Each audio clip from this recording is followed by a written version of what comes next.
If you're trying to reduce screen time but your iPad is sitting on the kitchen counter, your detox is already failing.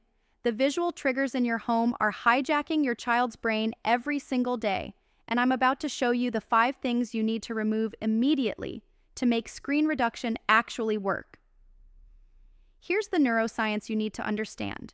When your child sees a screen device, even if it's turned off, their brain releases a small dopamine surge in anticipation of using it. This is called cue-induced craving, and it's the same mechanism that makes recovering addicts relapse when they see drug paraphernalia. Every time your child walks past that iPad on the counter, their brain is getting triggered, their stress hormones spike, and their ability to focus on anything else drops. You're not fighting their behavior anymore, you're fighting their environment.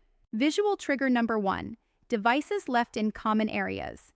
If your iPad, tablet, or TV remote is visible in the living room, kitchen, or playroom, move it now. Put devices in a drawer, closet, or high cabinet that requires you to physically retrieve them. Out of sight genuinely equals out of mind for children's developing brains. Visual trigger number 2, charging stations in kids' spaces. If you're charging devices anywhere your child can see them, those glowing lights and cables become constant reminders of what they can't have. Move all charging to your bedroom or another adult-only space. Visual trigger number 3, app icons on your phone. When your child sees your phone, they're not just seeing a phone, they're seeing the YouTube app, the game they love, the show they're obsessed with. Put your phone face down on surfaces and enable guided access when kids need to use it for legitimate purposes so they only see one app. Visual trigger number 4, TV in the background.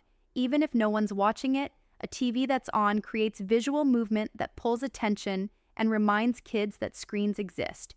If you need background noise, use a speaker playing music or podcasts, not a screen. Visual trigger number 5, and this is the one parents miss most, tablets in their cases.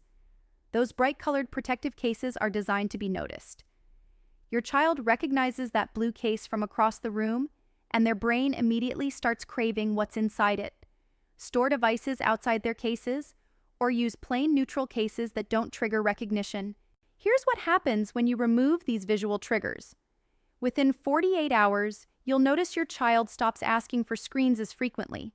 Their baseline stress level drops because they're not being constantly reminded of something they want but can't have. And their ability to engage with non-screen activities improves because their brain isn't constantly distracted by visual cues. The biggest mistake parents make is thinking willpower is enough. You cannot expect a 5-year-old's prefrontal cortex to override the dopamine surge triggered by seeing an iPad. Your job isn't to strengthen their willpower.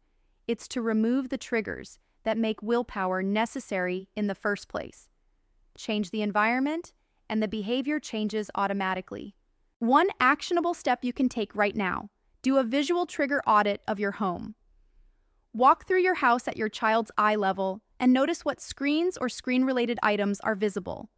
Remove, hide, or relocate every single one. This 15-minute task will do more for your screen detox than a month of saying no.